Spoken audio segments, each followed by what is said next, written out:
पांच तत्व ले यातन किन्हा, सो तन ले काही ले दिन्हा। कर्मई केवस जीव कहत है, कर्मई को जीव दिन्हा। पांच तत्व के भीतरे गुप्त वस्तु स्थान, बिरला मर्म कोई पाई है, सब गुरु के शब्द प्रमाण। पांच तत्व के भीतरे, पांच तत्व ले यातन किन्हा। पांच तत्व से ये शरीर की रचना हुई, ये बना। सो तन ले काही ले दिन्हा। इस तन को लेकर के, इस तन को प्राप्त करके, हे जीव तू उसे कहां दे रहा है, कहां फंसा रहा है। कर्म ही के वश जीव कहत है, कर्म के वश ही जीव संसार में भटकता है, ऐसे कहते हैं। कौन कहते हैं? संत जन, ज्ञानी जन, विवेकी जन, ये कहते हैं। कर्म को जीव दिन्हा, और पुनः उसी कर्म प्रपंच में इस जीव को फंसाया जाता है, फिर फंसा देते हैं, जिससे उसका जन्म मरण का चक्कर पुष्ट हुआ, जिससे वो प्रबल बंधन में बंद करके जन्म मरण का दुख उठा रहा है, नाना प्रकार का कष्ट उठा रहा है, और पुनः उसे फंसा दिया। पांच तत्व ले यातन किन्हा, मिट्टी, पानी, आग, हवा, आकाश। लेकिन पारक सिद्धांत में, कबीर विचार में चार तत्व बात कही जाती है। मिट्टी, पानी, आग, हवा, ये चार तत्व है। आकाश कोई तत्व नहीं। आकाश कहते हैं खाली जगह को, पोल को, शून्य को, वो तत्व नहीं। लेकिन जब गिनाना होता है तो पांच तत्व गिना दिया जाता है। तत्व उसे कहते हैं जिसकी कोई सत्ता हो, जिसके कोई गुणधर्म हो। आकाश का कोई गुणधर्म नहीं, आकाश कोई तत्व नहीं। तो इन तत्वों से मिलकर के कहने का लहजा है, कह देते हैं पांच तत्व से ये शरीर बना। सो तन ले काही ले दिन्हा। इस तन को तू कहां दे रहा है? आए थे हरि भजन को, ओटन लगे कपास।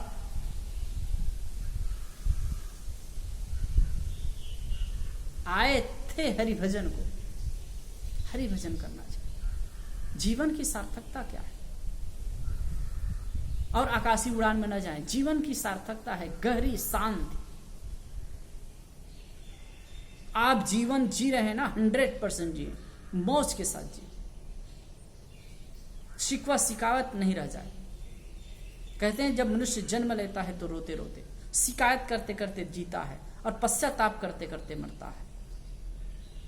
ये जीवन की सबसे बड़ी हार है। और होता क्यों है ये? क्योंकि हम कहीं ना कहीं गलत जगह अपने जीवन को दे देते। यदि जीवन में दुख है तो अतिक्रमण है, कहीं ना कहीं अतिक्रमण है। हम मानसिक रूप से संतापित हैं तो भी अतिक्रमण है, शारीरिक रूप से दुखी हैं तो भी अतिक्रमण है। कहीं ना कहीं हमको एनालिसिस करना चाहिए अपने जीवन में। कर्म के वश जीव कहता है, कर्म के वश ही ये जीव जन्मादि हिंडोले में डोलता है। भरम हिंडोला ढूले सब जग आए, पाप पुण्य के खंबा दो मेरु माया माय। लोभ भंवरा विषय मरवा काम कीला ठान, शुभ अशुभ बनाए डाड़ी गहे दोनों पान। ये भरम हिंडोलों में झूल रहा है जी। जो झूल रहा है? कर्म ही के वश, कर्म के अधीन होकर के जन्मादि हिंडोलों में ये जीव झूलता है, और अनादि से झूलता आ रहा है और झूलता रहेगा जब तक वो कर्म संस्कारों का, कर्म की मूर्छा है उसको नहीं काटेगा, तब तक तो झूलना तो तय है।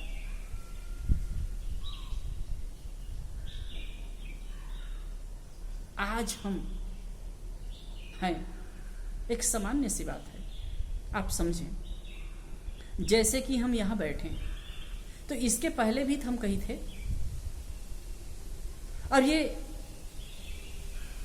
प्रोग्राम समाप्त हो जाएगा फिर भी कहीं रहेंगे ना। तो हम वर्तमान में हैं, ये अस्तित्व वर्तमान में हैं, ये वर्तमान सिद्ध करता है कि पहले भी थे और आगे भी रहेंगे।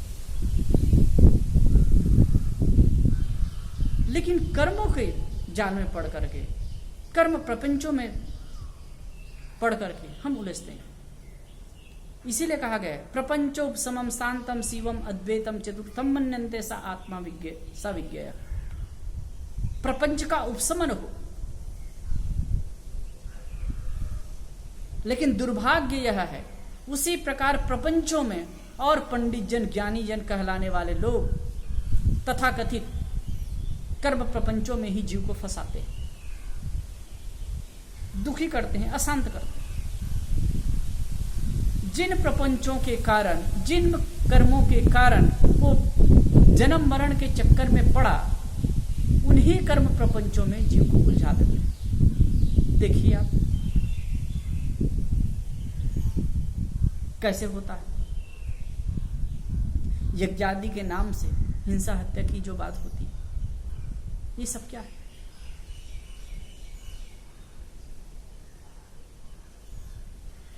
कर्म कांड करके, प्रपंचों में फंस करके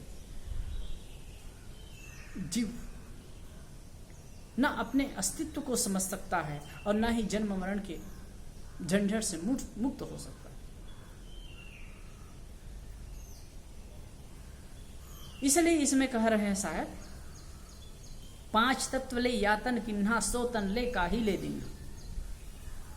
5 तत्व से ये सुंदर मानव शरीर की रचना हुई और सुंदर ये अवसर प्राप्त हुआ। हे जीव, तो इस सुंदर जीवन प्राप्त करके अपने आप को कहां खो रहा है, कहां दे रहा है? इससे तो करना चाहिए था अपने जीवन के निर्माण का काम, जीवन के कल्याण का काम, जीवन में गहरी शांति का काम।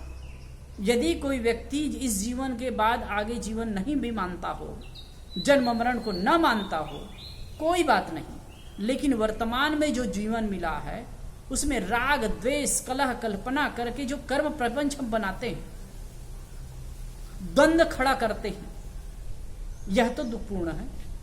इसमें प्रत्यक्ष हम आज दुखी होते हैं। वैसे देखा जाए, जो सुखी होना चाहता है, जो आज भी सुख से रहना चाहता है, उसको चाहिए कि द्वंद्वात्मक एक प्रपंच में अपने आप को न फंसाए। कर्मई के बस जीव कहते हैं, कर्मई को जीव की, कर्म के बस ही जीव भटकता है। राग द्वेष हित प्रबल बंधन है। राग और द्वेष, हम कहीं राग करते हैं, कहीं द्वेष करते हैं। आप किसी को देख करके खींच रहे हैं, किसी को देखकर उलझ रहे हैं, अपने लिए समस्या खड़ी कर रहे हैं, कहीं राग कर रहे हैं, कहीं द्वेष कर रहे हैं। यही तो आपको दुख देता है। आज प्रत्यक्ष दुखी है, प्रत्यक्ष संतापित है, पीड़ित है। जिन कर्मों के, जिन संस्कारों के वशीभूत होकर के तुम वर्तमान में दुख भोग रहे हो, अब उसी की रचना फिर से कर रहे हो। कितना एक टीस के साथ साहब इस बात को कह रहे हैं।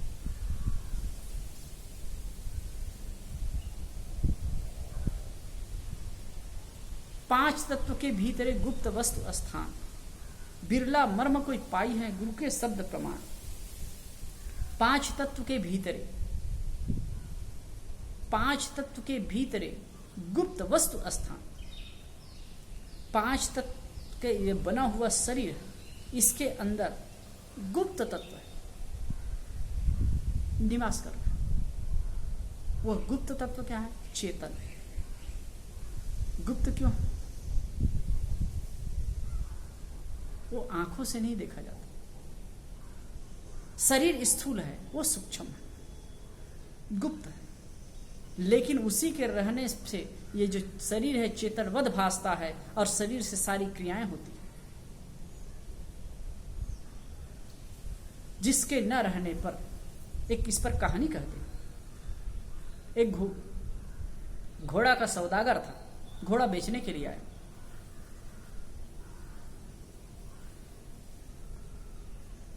दरबार में आया राजा के, तो कहे कि तुम्हारा घोड़ा कितने का है? तो कहे राजन 5,000 का। तो कुछ कम नहीं करोगे? कितने में दोगे? कम करो। तो कहे मैं 5 रुपये में दे दूंगा।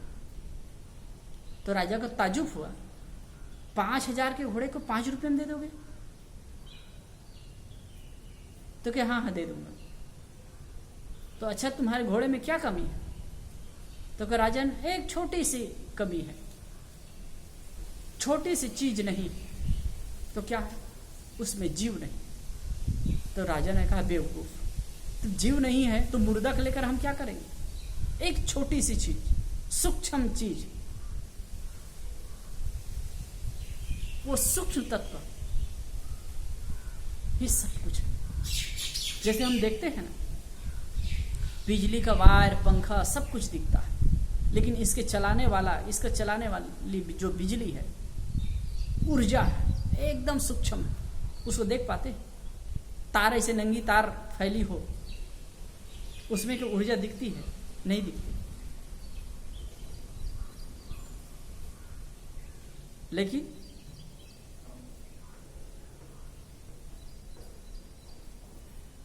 उसी से सारी क्रिया होती।